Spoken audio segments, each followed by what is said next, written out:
인류 역사가 시작된 이래 전쟁이 계속 있었습니다. 특히 두 차례의 세계대전으로 인류는 전쟁의 공포에 몸서리쳤고, 우리 한국인들에겐 6.25 전쟁은 큰 비극을 불러일으켰습니다.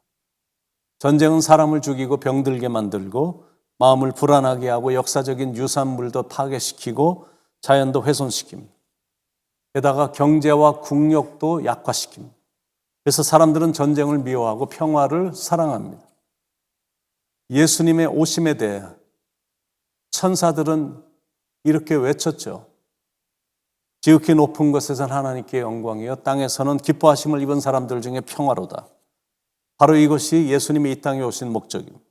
그런데 아직도 전쟁이 있는 것, 그리고 앞으로도 있을 것입니다. 요한계시록 13장을 보면 우리는 적그리스도, 즉 교회를 박해하는 정체를 만나는데, 그 정체가 짐승으로 묘사가 되어 있습니다. 거기엔 두 짐승이 나오는데, 하나는 바다에서 올라오고 또 다른 하나는 땅에서 올라옵니다. 1절에 내가 보니 바다에서 한 짐승이 나오는데, 그러니까 첫 번째 짐승의 출처는 바다입니다. 그리고 짐승의 정체를 보니까 1절, 2절 뿔이 열이요 머리가 일곱이라 그 뿔에는 열 왕관이 있고 그 머리들에는 신성모독하는 이름들이 있더라. 내가 본 짐승은 표범과 비슷하고 그 발은 곰의 발 같고 그 입은 사자의 입 같은데, 뿔이 10개고 머리가 7개고 몸은 표범과 비슷하고 발은 곰의 발 같으며 입은 사자의 입과 같다는 것. 무시무시하고 잔인하게 생긴 짐승이 푸른 바닷속에서 올라오고 있으니 상상만 해도 끔찍하고 참 잔인한 정체인 겁니다. 이렇게 무섭게 생긴 짐승의 특성이 몇 가지가 나오는데, 첫 번째는 사탄에게서 능력과 보좌와 권세를 받은 겁니다. 2절 후반부에 용이 자기의 능력과 보좌와 큰 권세를 그에게 주었더라. 그러니까 그들은 사탄의 권세를 받고 이 땅에 등장한 적그리스도인 겁니다. 근데 여기서 보니까 사탄은 직접 앞에 나서지 않고 뒤에서 조정하고 미혹하는 걸 볼 수가 있는 겁니다. 자신의 분신과 같은 짐승을 불러내어 그에게 능력과 권세를 줘서 세상을 어지럽게 만듭니다. 어떻게 어지럽게 만드냐면 거칠게 핍박하는 방법으로 하지 않고 사람들에게 호감을 불러일으키는 지극히 간교한 방법으로 사람들을 미혹합니다. 얼마나 간교한지 예수의 부활을 흉내낼 정도입니다. 완전히 쇼를 하는데 이적을 행하면서 사람들을 속이는 겁니다. 눈으로 기적을 보면 사람들은 쉽게 미혹이 되기 때문에 그렇습니다. 3절에 보니까 그의 머리 하나가 상하에 죽게 된 것 같더니, 적그리스도가 거의 죽었다가 다시 이렇게 살아나니까 세상의 이목을 한 몸에 받게 됐습니다. 사탄이 적그리스도에게 그런 권세와 능력을 주었기 때문에, 그러니까 세상에 속한 사람들이 미혹을 당해서 그를 따르고 경배를 하는 겁니다. 3절 후반부에 그가 죽게 되었던 상처가 나음에 온 땅이 놀랍게 여겨 짐승을 따르고. 그래서 우리에게 주시는 영적 교훈이 몇 가지가, 첫 번째는 기사와 이적을 보고 따르지 말고 하나님의 말씀을 붙잡고 따르라라는 교훈입니다. 꼭 눈으로 볼 필요는 없거든요. 눈으로 안 봐도 말씀만 의지하고 약속만 붙잡고 나가면 되는 거예요. 그게 믿음입니다.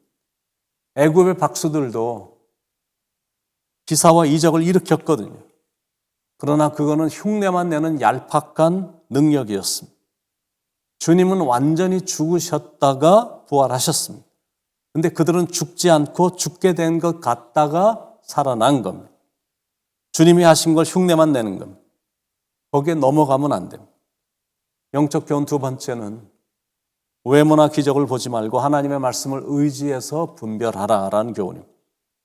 다른 말로 말해서 외모나 눈으로 반짝이는 능력이 아니라 그들의 의로움과 인격을 오히려 더 봐야 되는 거예요. 미인방명이라는 말이 있습니다. 미인들은 인생이 험난하다라는 뜻이죠. 마릴린 monroe나 다이아나 비나 다 미인들인데 아주 방명을 했습니다. 영적인 세계도 마찬가지입니다. 외적인 것, 눈에 보이는 것만 보고 따라가면 영혼의 삶은 험난해집니다. 그런 곳에 빠진 사람들은 자기들은 행복하다라고 말을 할진 모르지만 절대 행복하지 않습니다. 늘 어딘가에 쫓기는 모습, 초조한 불안함, 강박관념, 사람들의 눈치. 그러니까 영혼이 말이 아닌 겁니다. 세 번째 영적 교훈은 말 잘한다고 넘어가지 말라라는 교훈입니다. 사탄의 특징은 말을 잘한다는 겁니다. 대단한 웅변감, 과장하고 부풀리고 떠벌리고 그럴싸하게 말을 꾸밉니다. 5절에 또 짐승이 과장되고 탁월한 언변이나 말을 유난히 잘한다고 해서 그런 것만 보고 넘어가면 안 된다는 교훈입니다. 거짓과 얄팍한 능력과 말속임으로 사람들을 자기 아래에 두지만 그건 지극히 일시적이며 한시적인 것에 불과합니다. 마치 원수들이 예수님을 잡아 십자가에 매달고 무덤에 장사 지냄과 같은 겁니다. 일시적으로만 득세했고 이긴 것처럼만 보인 겁니다. 실상은 득세가 아니라 영원한 패망의 전주곡에 불과했습니다. 사탄의 권세는 42달, 즉 1260일만 유효합니다. 5절에 또 짐승이 과장되고 신성모독을 말하는 입을 받고 또 42달 동안 일할 권세를 받으니라. 결국 예수님의 재림과 동시에 주님의 백보자 심판과 함께 그들은 잠잠하게 되고 그 후엔 영원한 심판 아래 들어가게 되는 것. 결국 불과 유양못에 던져지게 되고 거기서 세세토록 괴로움을 받게 됩니다. 10절에 사로잡힐 자는 사로잡혀갈 것이요 칼에 죽을 자는 마땅히 칼에 죽을 것이니 성도들의 인내와 믿음이 여기에 있느니라. 이게 무슨 말이냐면 세상이 아무리 하나님을 반대하는 문화로 변질되어 가고 있고 사탄의 무리들이 세상을 정복한 느낌이 들어도 참된 성도들은 끝까지 믿음을 지킨다라는 것. 결국 최후 승리자가 된다라는 것. 단순히 교회만 다닌다고 해서 최후 승리자가 되는 게 아니라 참 성도만이 승리자가 된다라는 교훈인 것. 그러면 누가 참 성도인가? 8절에 죽임을 당한 어린 양의 생명책에 창세 이후로 이름이 기록되지 못하고 이 땅에 사는 자들은 다 그 짐승에게 경배하리라. 생명책에 이름이 기록되어 있지 않은 사람들은 점점 더 마귀에게 자기 영혼을 팔고 마귀를 숭배하는 사람이 되지만 어린 양의 생명책에 이름이 기록된 자는 절대로 짐승에게 경배하지 않습니다. 그 사람들이 참 성도인 겁니다.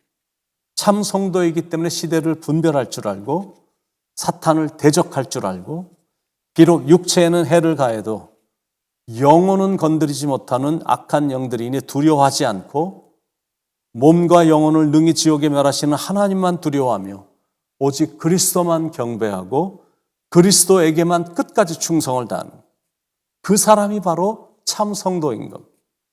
그러므로 9절에 누구든지 귀가 있거든 들을지어다. 성도란 이 계시의 음성을 듣는 사람들이고 그 가운데 기록한 것을 지키는 사람들. 그래서 끝까지 믿음과 인내로 이겨야 되는 겁니다.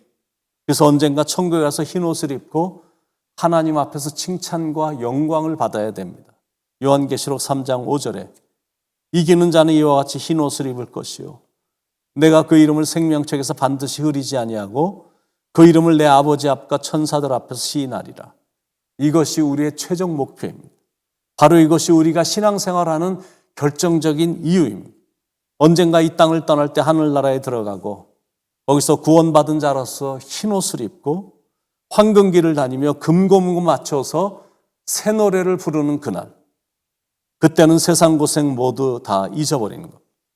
주님과 함께 휴거가 되어 주님의 빛나는 얼굴을 눈으로 뵙게 되는 그날이 올 텐데 얼마나 영광스러운 순간일까요?